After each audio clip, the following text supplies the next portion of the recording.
Alejandro Garnacho, and then we're going to talk a little bit more later in this video about Nicholas Jackson and other outgoings. Before we go any further, make sure you subscribe to GBFC and smack that like button if you do enjoy these morning news videos. So, Fabrizio Romano, late last night, said this: Chelsea and Ajax have progressed in talks for Yoel Hato on Monday. Deal at the final stages. Hato ready to sign a long-term deal at Chelsea, with the two clubs close to full agreement. And then the timer and the soon emoji. This is looking like very good news. And since the news dropped on, I think it was the 23rd of July, so 6 days ago from this time now, that is when Fabrizio first started talking about this. And obviously, a lot of other people have reported Chelsea's interest in Yoel Hato even before we saw Fabrizio talk about it. So I'm not saying Fabrizio is the first one, but it is a story that over the course of the last 5 days, this one has never kind of meandered off the path. Chelsea wanted Hato. Immediately, Hato says to Ajax, I want to go to Chelsea. He's not interested in any other clubs, and he is waiting for Chelsea. Ajax have had pre-season friendlies. Hato's not even been in the squad. So from minute number one of this whole transfer ordeal, saga, story, whatever you want to frame it as, this has always looked like a very likely transfer to happen. Now, the price point is going to be, I think, what might surprise us here, because what I want to know is, over the course of the last 5 days, where have the negotiations gone? We heard about Ish Samuel-Smith, who is a Chelsea development squad left back that Ajax are interested in. We heard about him going there. That all went a little bit quiet. Are Chelsea saying no to Ish Samuel-Smith leaving? Or is it Ajax saying, well, that's a separate deal. We want this for Hato. That's what he's worth. Pay up, or what we're going to do. The fact that Hato's wanted this move, I, for one, am absolutely buzzing. I always want to see it when a player sees or hears that Chelsea want to sign them, and it's concrete and it isn't just gossip. When the player goes into that kind of, well, I'm going there mode, then it's all up to Chelsea and Ajax, and I absolutely love it. I think Hato's going to be a fantastic signing for Chelsea. And let's take a little look now at this article in The Telegraph. This is Matt Law's article talking about Yoel Hato and why Chelsea are signing the Ajax teenager. Dutch defender would allow more rotation with Marc Cucurella, who played more minutes than any other outfield player at the club last season. And when I show you guys this, it's actually mad, because some of the players that are near the top of this list in terms of games and minutes played last season, I wasn't expecting to see it. But let's go and take a little look at the article. Chelsea believe prospective new signing Hato can ease some of the burden on Marc Cucurella as the club aim to close a deal for the Ajax defender for around 35 million. Hato, 19, can play in a range of defensive positions, including centre-back, but Telegraph Sport understands Chelsea predominantly view him as providing depth and competition at left-back. This is obviously the main thing that we have spoken about at great length here on GBFC regarding why Yoel Hato is going to become a very useful signing for Chelsea. Enzo Maresca right now has got so many players that can play in so many different roles. So options next season are going to be aplenty.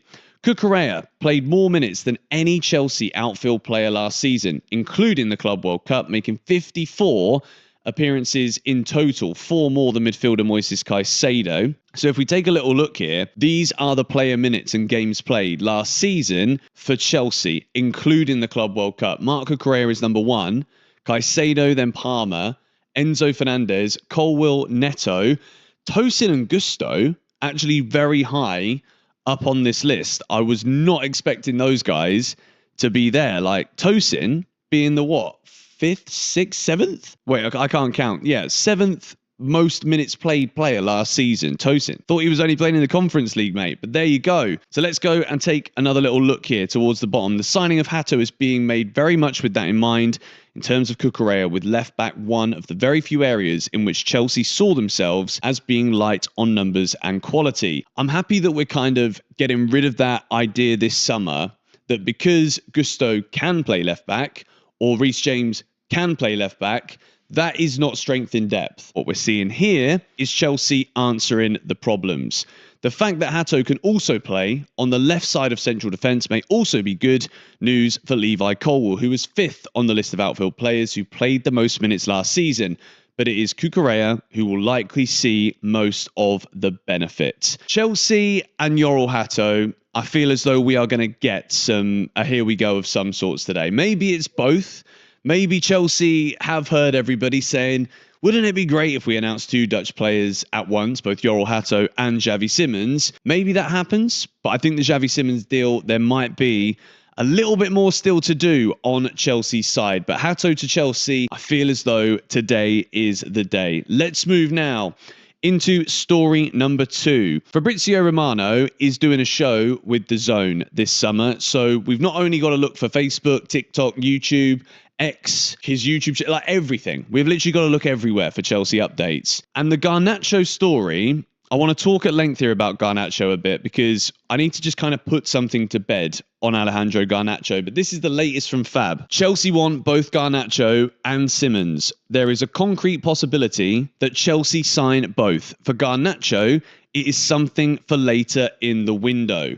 Ben Jacobs also said Chelsea could bid for Alejandro Garnacho in addition to Xavi Simons, as reported on TalkSport last week. Another left wing possible, even after Gittins, due to Quenda arriving in 2026. Mudryk unavailable, Sancho returning to Man United, and a chance George is loaned. So Chelsea are looking at this, thinking we can have Xavi Simons, but this probably means he's going to be seen as Cole Palmer's backup for a number 10. Now, I don't want to jump the gun here, but if there was any kind of hold-up for Xavi Simons, it might be due to where am I going to play and what do you actually see as my role next season? Because if Chelsea do go for Garnacho, having already spent 50 million plus on Jamie Gittins, what would the point of Xavi Simons be coming in for as a left winger?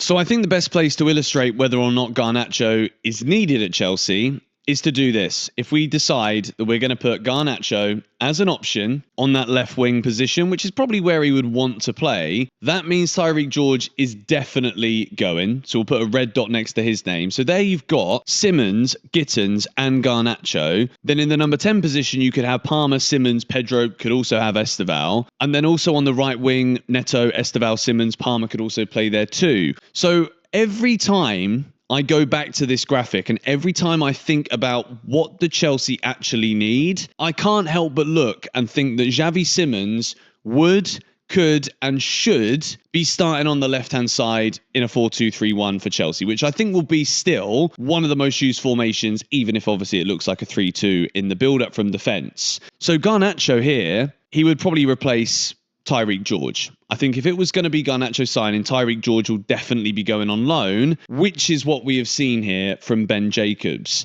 Xavi Simons and Alejandro Garnacho, if we're going to do this, all right, I want to put this to bed once and for all, because it's perfectly fine in football to look at the business your club are doing and think, I like that player, I'm not sure I agree with that player. But if Chelsea, which we have been incredibly persistent here with wanting Alejandro Garnacho this summer, if Chelsea... As a Chelsea fan, I'm incredibly excited about Yoel Hato's potential arrival. He's exactly the kind of signing we needed. Young, versatile, hungry for the ball, and genuinely eager to wear the blue jersey. When a player says he only wants to come to Chelsea and makes that clear from the start, it's a great start with the fans. He's young, only 19, but has already shown at Ajax that he has personality and quality. He can play at centre-back. He can play at left-back. He's a real reinforcement who will help relieve Cucurella, who had to play his heart out last season. We need depth in the squad if we want to seriously compete for the Premier League and Champions League, and Hato is a perfect fit.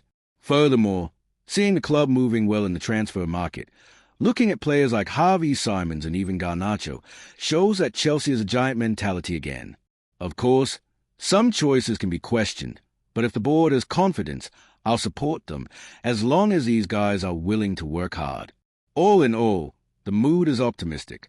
It seems we finally have a project, a coach with ideas, and a young core of talent and determination.